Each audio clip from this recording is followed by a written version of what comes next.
Assalamualaikum warahmatullahi wabarakatuh. Perkenalkan saya Anissa Zara dengan NIM 22042097. Pada kesempatan kali ini saya akan menjelaskan analisis kasus advokasi kebijakan terkait dengan materi pertemuan ke-14 yaitu tentang teknik-teknik advokasi kebijakan. Baiklah, langsung saja ke pembahasan yang pertama, yaitu tentang definisi advokasi kebijakan. Advokasi kebijakan adalah proses strategis yang dilakukan oleh seseorang, kelompok orang, atau organisasi untuk mempengaruhi pengambil kebijakan agar mengubah, membuat, hingga membatalkan suatu kebijakan yang tidak berpihak pada publik. Tujuannya ialah agar kebijakan yang diambil dapat lebih adil, partisipatif, serta berpihak pada masyarakat. Adapun manfaat dari advokasi dalam kebijakan publik ini, yang pertama yaitu sebagai ruang suara masyarakat dalam sistem demokrasi. Yang kedua sebagai kontrol masyarakat terhadap proses pengambilan kebijakan dan menjadi wadah untuk mengubah ketidakadilan sosial atau birokrasi yang stagnan. Selanjutnya, teknik-teknik advokasi kebijakan berdasarkan teori Anderson 2011. Yang pertama yaitu lobbying, yaitu upaya untuk mempengaruhi pengambil keputusan secara langsung agar mendukung kepentingan tertentu.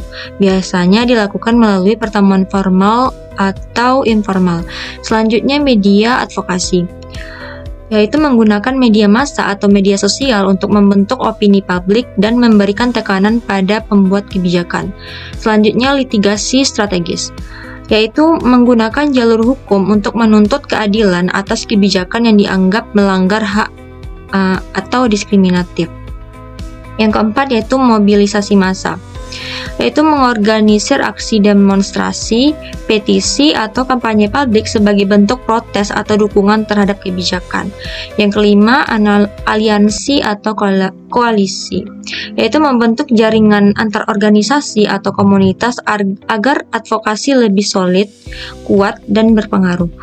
Dan yang terakhir yaitu publikasi, yaitu menggunakan data, hasil penelitian, atau policy brief untuk menunjukkan fakta-fakta yang mendukung tuntutan perubahan kebijakan. Selanjutnya, kita akan masuk ke studi kasus. Untuk kasus pertama, yaitu tentang advokasi koalisi masyarakat sipil terhadap revisi Undang-Undang TNI di Mahkamah Konstitusi.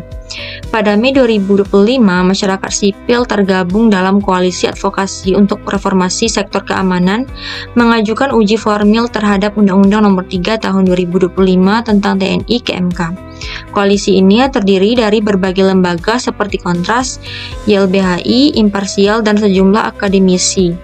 Mereka menilai bahwa proses revisi Undang-Undang TNI yang dilakukan oleh DPR tidak memenuhi prinsip akuntabel dan partisipatif. Terdapat beberapa pasal dalam revisi tersebut yang memberikan kewenangan baru bagi TNI untuk ikut terlibat dalam urusan sipil seperti keamanan dalam negeri dan lain-lain. Tanpa adanya batasan yang jelas berdasarkan koalisi, hal ini bertentangan dengan semangat reformasi dan juga berpotensi mengancam supremasi sipil dalam sistem demokrasi Indonesia. Nah, kasus tersebut menunjukkan praktik advokasi kebijakan berbasis koalisi dan strategi outside lobbying, yakni dengan menggalang dukungan publik serta membawa gugatan hukum. Mereka mengangkat sebuah narasi bahwa undang-undang ini dapat mengancam supremasi sipil. Strategi ini menunjukkan pendekatan pluralistik dalam advokasi kebijakan, yakni dengan mengandalkan media serta tekanan publik dalam mempengaruhi kebijakan. Kasus kedua yaitu tentang advokasi tim advokasi untuk demokrasi atau yang dikenal dengan TAUD terhadap tindakan represif aparat pada aksi Hari Buruh. Dalam peringatan Hari Buruh Internasional, tepatnya pada 1 Mei 2025, massa aksi yang tergabung dalam Gerakan Buruh Bersama Rakyat melakukan unjuk rasa di depan gedung DPR RI, Jakarta. Tujuannya ialah untuk menuntut perlindungan hak-hak buruh serta kebijakan yang diskriminatif. Namun, aparat kepolisian melakukan tindakan tidak mengenakan terhadap massa aksi, seperti penggeledahan tanpa dasar hukum, pembubaran paksa, penganiayaan terhadap para medis, serta penangkapan yang sewenang-wenang. Tim advokasi untuk demokrasi bersama masyarakat mengecam aparat yang melanggar hukum dan HAM ini. Advokasi yang dilakukan oleh Taud ini adalah bentuk dari advokasi kebijakan berbasiskan HAM. Taud menggunakan strategi litigasi strategis, pendampingan hukum, dan kampanye media untuk menyoroti pelanggaran yang terjadi. Selain itu, mereka juga mengeluarkan siaran pers serta melakukan dokumentasi terhadap tindakan represif aparat. Tujuannya ialah untuk mendorong reformasi kebijakan, penegakan hukum, dan akuntabilitas. Kasus ketiga yaitu advokasi Aliansi Petani untuk perbaikan kebijakan subsidi pupuk di Jawa Tengah. Aliansi Petani Jawa Tengah pada 15 Mei 2025 melakukan aksi damai di kantor Dinas Pertanian Provinsi. Mereka menuntut perbaikan sistem pupuk yang selama ini dinilai tidak tepat sasaran dan aksesibilitas yang terbatas bagi petani kecil. Dalam aksi ini, petani mengeluhkan bahwa distribusi subsidi pupuk banyak terhambat dikarenakan harga pupuk yang tinggi di pasaran dan masalah birokrasi. Aliansi ini mengajukan proposal kebijakan baru yang lebih transparan serta lebih memihak pada kebutuhan petani.